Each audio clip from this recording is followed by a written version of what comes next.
Ethan Drake stepped off the transport shuttle and into the chaos of Solara Station, the bustling hub of the galaxy. Towering alien species moved with deliberate precision, their limbs and appendages casting strange shadows over the polished metal floors. His human eyes darted from one astonishing sight to another, glimmering hover carts weaving through corridors, neon signs pulsating in languages he could barely begin to comprehend, and creatures whose very forms defied earthly biology. A thrill surged through him. He had traveled across star systems for this, to witness the living spectacle of interstellar society. Even after years of military service, he felt a twinge of disorientation at the station's rhythm.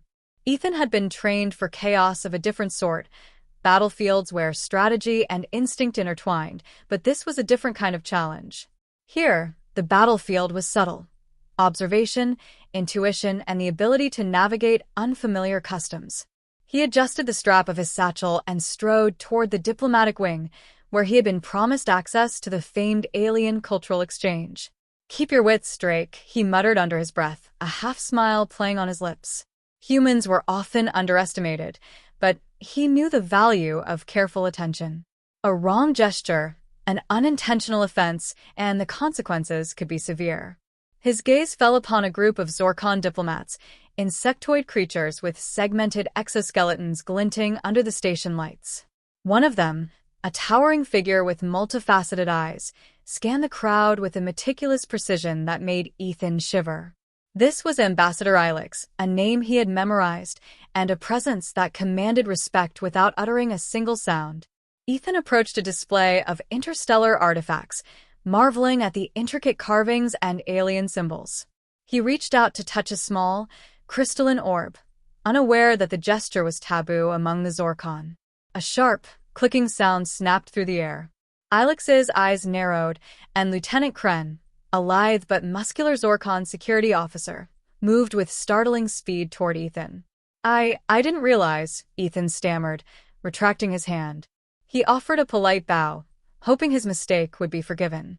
The Zorkon exchanged silent clicks, their segmented heads tilting slightly, an alien sign of disapproval.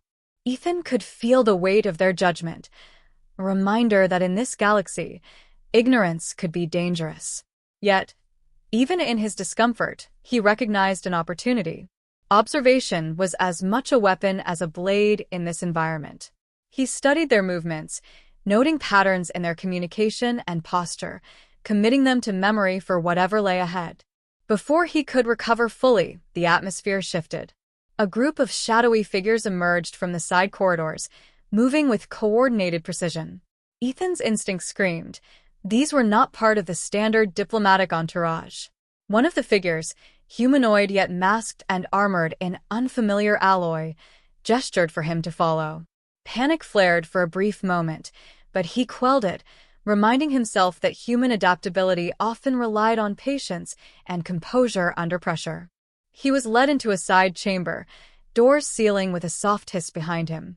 The lighting was dim, the walls covered in alien glyphs that seemed to shift subtly as he moved. Ethan's mind raced. He was alone, isolated from any immediate help, and his captors clearly underestimated the human capacity for improvisation. The situation was dire, yet familiar in a strange way, like the tense calm before a firefight. He allowed himself a quiet smile. He had survived worse odds before. The shadowed figures revealed themselves as mercenaries, hired by an extremist faction within the Zorkon Council. Their leader, a tall humanoid with piercing eyes, stepped forward. "You are the human tourist," he said in heavily accented galactic common. "You will be accommodated until your presence is negotiated." The words were laced with threat, though their meaning remained partially obscured by alien inflection. Ethan's heart beat steadily. Fear was natural, but panic would be fatal.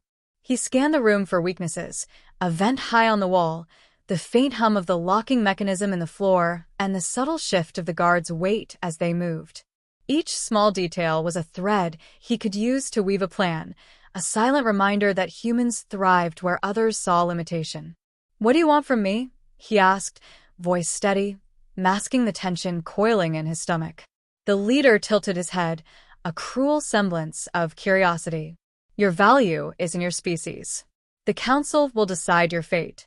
For now, comply, and no harm will come immediately. Ethan nodded slowly, masking his true intent. Compliance now, strategy later. His mind began cataloging everything: the guards' patrol rhythm, the technology of the doors, the faint resonance of their communication devices. Already, he plotted possibilities: small acts of sabotage, subtle manipulation, or even escape. The human capacity for ingenuity under pressure was underestimated across the galaxy, and he intended to demonstrate it. As the mercenaries left, the room fell into tense silence. Ethan moved closer to the crystalline orb he had nearly touched in the hub, its surface reflecting the dim light like a distant star. He ran his fingers over the smooth edge, noting how the alien materials interacted with ambient energy. Each observation was a tool, each small detail a step toward survival. The first hours of captivity passed in quiet calculation. He remained outwardly calm, outwardly compliant, but every instinct, every thought, sharpened like a blade. Humans were not fragile, not weak, not predictable. The galaxy had yet to understand the consequences of underestimating him, and by extension his species. As he leaned against the wall, studying the alien symbols that pulsed faintly in the dim light, he allowed a small, almost imperceptible grin. The situation was dangerous, yes, but for a human mind attuned to pressure and uncertainty, danger was simply another problem to solve. And Ethan Drake was nothing if not human. Outside, the hum of Solaris Station continued, oblivious to the quiet storm of strategy unfolding within a small, dim chamber. Somewhere beyond the walls, alien minds debated, underestimated, and misjudged. Somewhere beyond the walls, the galaxy would soon learn why taking a human hostage was a mistake. And Ethan intended to make sure they did. Inside the council chamber of the Zorkon extremists, tension crackled like static in the air. Counselor Thrax, a lithe, angular figure with chitinous armor that gleamed under the violet lights, paced before a semicircle of his advisors. His multifaceted eyes glinted with a dangerous intelligence, reflecting the hubris of a species that had dominated half the outer sectors for centuries. The human, they decided, would serve as both a bargaining chip and a warning, a delicate balance that Thrax believed he could control. Ambassador Ilex, standing at the edge of the room, clicked his mandibles in quiet disapproval. He had warned against underestimating humans, but Thrax's pride was impervious to caution. "They are curious, but fragile," Thrax said, voice low yet carrying authority. "We will demonstrate the consequences of defiance. The galaxy must see that even the audacity of a human can be restrained." Lieutenant Kren's spindly limbs shifted impatiently. "The human is trapped, yet already he studies us. He analyzes, he adapts. Do you not see the danger in this?" His segmented eyes glimmered with unease. Thrax waved him off. "Danger? Perhaps. But the human is alone, isolated. His cleverness will count for little against the combined precision of the Council's forces." Meanwhile, in his dim chamber, Ethan Drake had begun transforming confinement into opportunity. He had memorized the patrol patterns of his captors and noted the subtle variations in the energy fields that sealed the room. Each observation, trivial to the untrained eye, became a vector for leverage. He traced the faint hum of the locking mechanism along the wall, deducing the synchronization with the outer door's control system. The room was a puzzle, and Ethan's mind thrived on puzzles. He experimented cautiously, sending small pulses through the crystalline orb he had discovered during his initial captivity.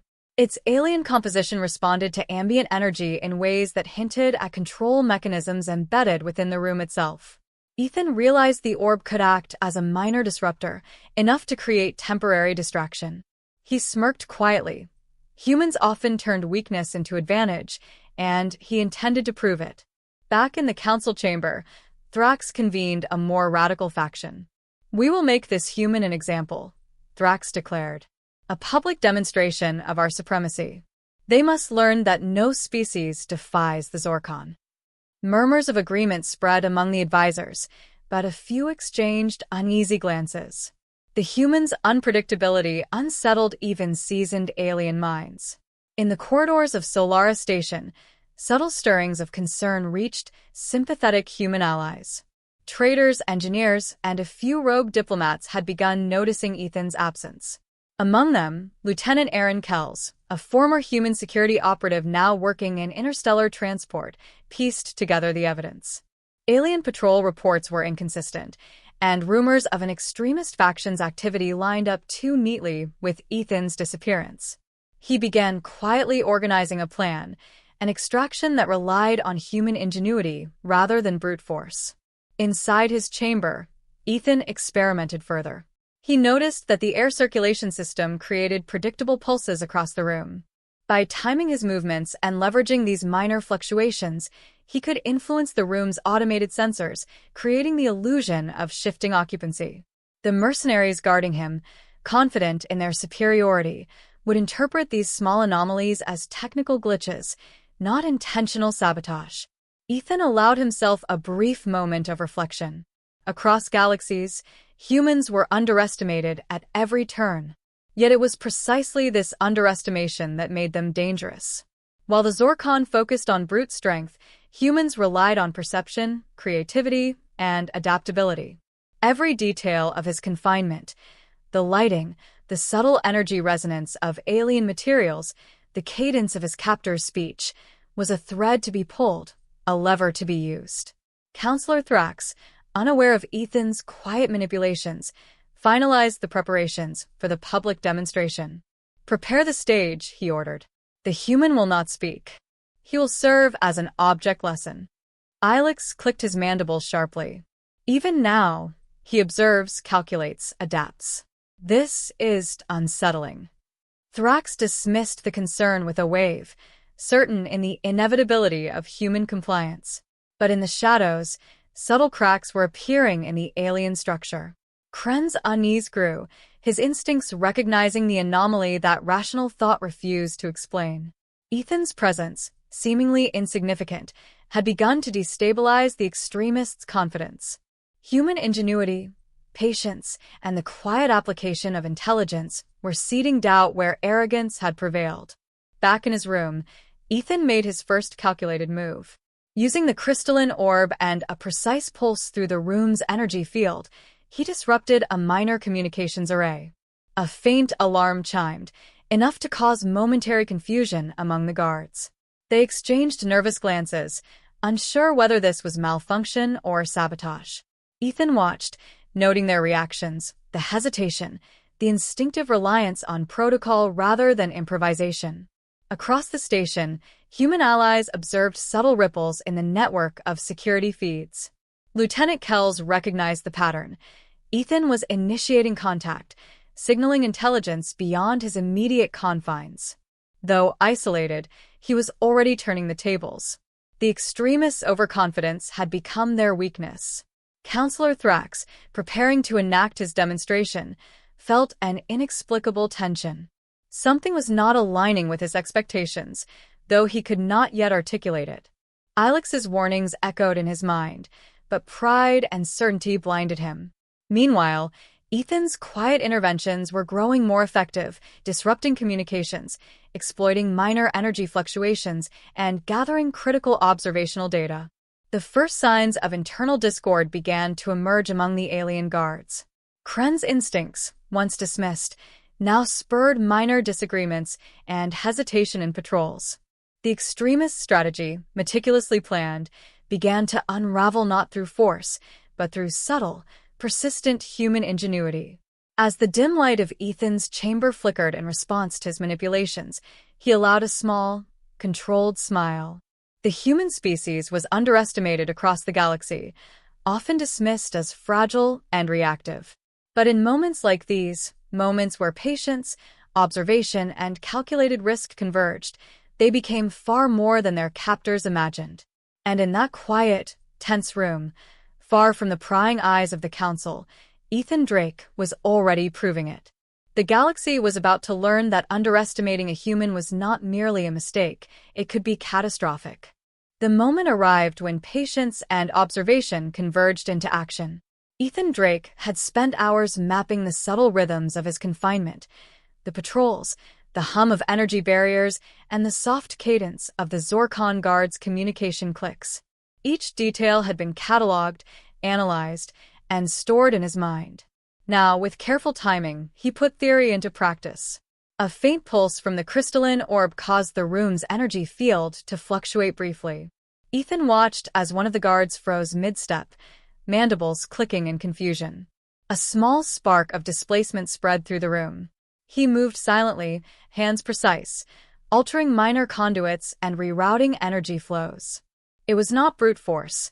Humans rarely relied on it, but subtle influence, exploiting the rigidity of alien procedure. By the time Kren realized the disturbance, Ethan had already slipped from the main chamber into a maintenance conduit barely wide enough for a human frame. Outside, the corridor stretched in shadows and metallic echo. Ethan's senses sharpened, absorbing every vibration, every shift in air pressure. The station's labyrinthine design worked in his favor. It had been engineered to manage alien traffic, not human ingenuity.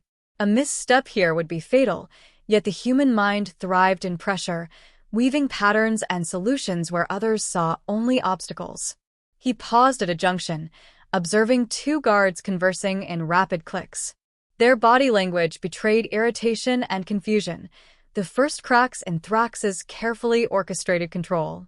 Ethan realized they had underestimated him not only as a captive, but as a sentient strategist capable of improvisation. A wry smile tugged at his lips. That was precisely what humans did best: thrive in the unpredictable. Meanwhile, in a hidden corner of Solaris Station, Lieutenant Aaron Kells coordinated the human rescue effort. With discreet communication relays, he guided a small team of engineers and traders through the station's less monitored sectors.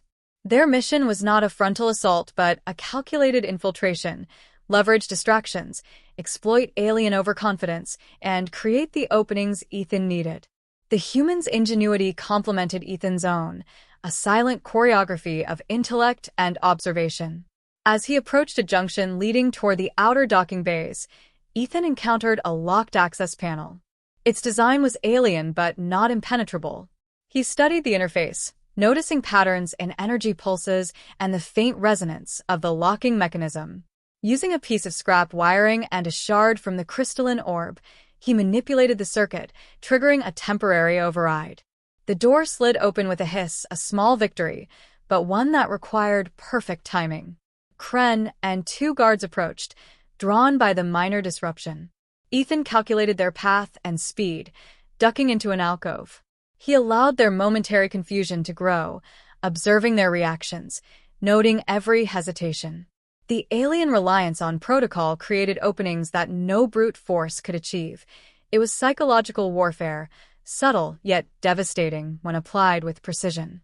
Outside the immediate danger, Ethan's human allies moved in parallel. They caused minor disturbances in the station's communications, creating the illusion of multiple intruders. Alien sensors picked up anomalies, spreading uncertainty through the extremist faction.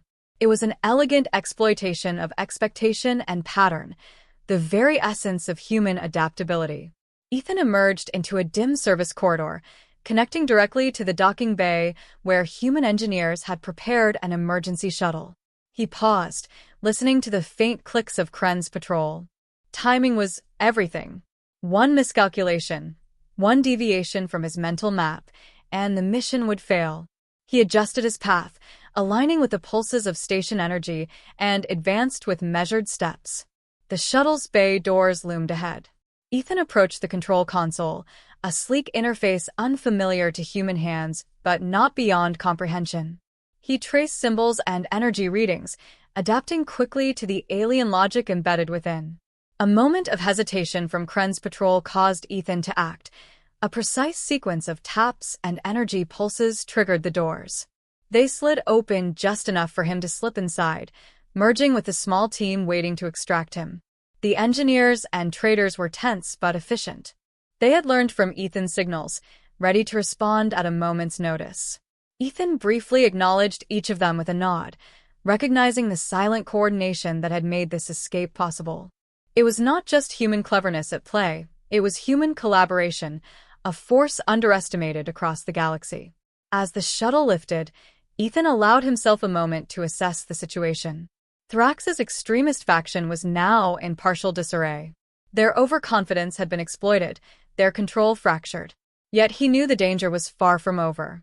The Council would react, and the galaxy's perception of human vulnerability would be challenged in ways far more profound than mere escape. Back in the Council chamber, Thrax's irritation had reached a new peak. Reports of anomalies, failures in communication arrays, and unexpected gaps in patrols suggested something beyond mere incompetence. Alex's clicks of warning now carried urgency. The human, they realized too late, was not merely clever. He was adaptive, relentless, and capable of orchestrating a plan far beyond their comprehension. Ethan monitored the sensors in the shuttle, confirming the partial collapse of alien coordination. His pulse was steady, mind racing with further possibilities. The mission was only partially complete. He had escaped immediate danger, but the broader goal remained: demonstrate, decisively, why underestimating a human was catastrophic. Every choice, every calculated move, reinforced the species' latent strength in the eyes of a galaxy still blinded by bias. The shuttle cleared the station's outer ring, slipping into the star-dotted void. Ethan leaned back against the console, eyes scanning the expanse ahead. This was a victory, yes, but the galaxy's lesson was just beginning. Thrax and his faction would learn that humans were not mere curiosities or fragile travelers. They were a species capable of strategy, improvisation, and resilience on a scale unmatched by most alien minds. And in that moment of relative calm, Ethan allowed a small, controlled grin. Humanity had survived the first act of arrogance, turning captivity into opportunity, threat into leverage. The extremists had underestimated him, and the ripple effects were already spreading. The stage was set for a confrontation that would leave the galaxy reevaluating everything it thought it knew about human capability. The stars stretched infinitely beyond the shuttle's viewport, silent witnesses to a human mind reshaping the rules of engagement. Ethan Drake had survived, adapted, and advanced, and the galaxy was only beginning to realize the consequences. The shuttle glided into open space, carrying Ethan Drake and his small contingent of human allies away from Solara Station. For the first time since his capture, he allowed himself a deep breath, but the moment of relief was brief. Victory, he knew, was never merely about escape. It was about leaving a mark, proving that human ingenuity could not be ignored. Across the galaxy, there were those who had underestimated his species. It was time they understood why that had been a mistake. Ethan reviewed the data gathered during his confinement and escape, patrol patterns, security vulnerabilities, and the minor fractures within Thrax's faction. Each anomaly, each hesitation of the alien guards, was a thread that could be pulled further. With careful coordination, the humans could exploit the extremists' arrogance to force a confrontation that went far beyond a simple hostage incident. It was a game of strategy, intellect, and patience, a game humans excelled at. Back at Solara Station, Thrax seethed. Reports of the disrupted communications and compromised patrols had spread like wildfire through the extremist faction. Alex's warnings had grown more urgent, but Thrax dismissed them, convinced that humans were clever only by accident. He underestimated their capacity for deliberate, methodical problem-solving. The council debated, tensions rising, factions arguing over the best response. That internal discord, Ethan noted, was exactly the leverage he needed. The humans enacted the next stage of their plan. Using the shuttle's stealth capabilities, they transmitted selective evidence of the faction's failures to critical political nodes across the station. Alien traders, diplomats, and observers began to murmur, questioning the competence and unity of Thrax's extremists. Unseen, Ethan's influence began reshaping perception, demonstrating the subtle power humans wielded when underestimated. Ethan prepared for direct engagement. When the shuttle docked at the nearest neutral outpost, he stepped onto the observation platform overlooking the alien council chamber. From this vantage, he could see Thrax pacing, Kren hesitating in corners, and Ilex's eyes flashing with unspoken frustration. The human had moved from pawn to strategist, orchestrating events so that the extremists' own rigidity became their undoing. He contacted Kells and the supporting team, coordinating a series of calculated interventions. Small but precise disruptions, sensor anomalies, false alarms, and strategically leaked communications further destabilized the extremists' authority. Alien minds, accustomed to rigid hierarchy and predictable protocol, faltered under the weight of uncertainty.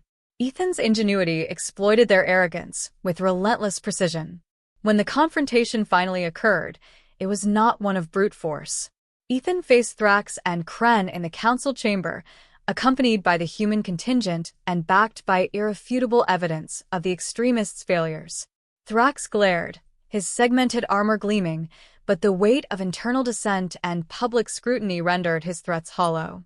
Kren's posture stiffened, uncertainty flickering in his mandibles. The human stood calm, commanding attention not through strength, but through intellect and strategic foresight. "You underestimated what a human can do," Ethan said evenly, voice carrying authority. "Not because we are weak, but because we are unpredictable. We adapt. We survive. And we will not be treated as curiosities or pawns." The words resonated through the chamber, silencing alien objections. Even Ilex, though initially skeptical, recognized the truth in the statement. Human capability had been proven, not through aggression, but through ingenuity and perseverance. Thrax, finally confronted with the consequences of his misjudgment, had no choice but to concede. Alien extremists retreated, humiliated not by combat, but by the strategic genius of a single human and the coordinated intelligence of his allies. The Council's political equilibrium had shifted. Humans were no longer peripheral observers in interstellar affairs. They were actors to be respected, their creativity and adaptability acknowledged by even the most rigid alien minds. Ethan allowed himself a brief moment of reflection. The galaxy had learned a lesson that would echo across star systems. Never underestimate a human. The species' strength was not merely physical or technological, it was cognitive, adaptive, and resolute. One individual, when underestimated, could unravel systems thought secure, expose arrogance, and reshape political dynamics. Humanity had survived captivity and emerged stronger, leaving an indelible mark on the galaxy's perception. As the shuttle departed for a safer sector, Ethan gazed through the viewport at the swirling lights of Solaris Station. Each flicker, each pulse of energy, reminded him of the narrow margins of victory. But within those margins, humans thrived. Where aliens saw limitation, humans saw opportunity. Where they saw rigidity, humans found flexibility. And in that difference lay the essence of HFY, humanity's quiet but unyielding dominance through intellect, resilience, and foresight. The stars stretched endlessly ahead, a silent testament to the possibilities of a species underestimated at every turn. Ethan felt a deep, almost visceral satisfaction. The galaxy had learned its lesson. And though he was just one human among billions, his actions had set a precedent. When humans were underestimated, the consequences could be catastrophic, and brilliance would always find a way. He allowed himself a small, wry smile, knowing that this was only the beginning. Across distant sectors, whispers would spread of the human who had turned captivity into command, chaos into leverage. And somewhere in alien council chambers and transport hubs alike, the recognition would grow. Humans were not to be trifled with. Ethan Drake turned his attention to the stars, calculating, observing, and planning. Not for revenge, not for conquest, but because that was what humans did best. They survived. They adapted. They triumphed. And in the vast, indifferent expanse of the galaxy, their ingenuity would not be denied. The galaxy had finally learned why taking a human hostage was a mistake.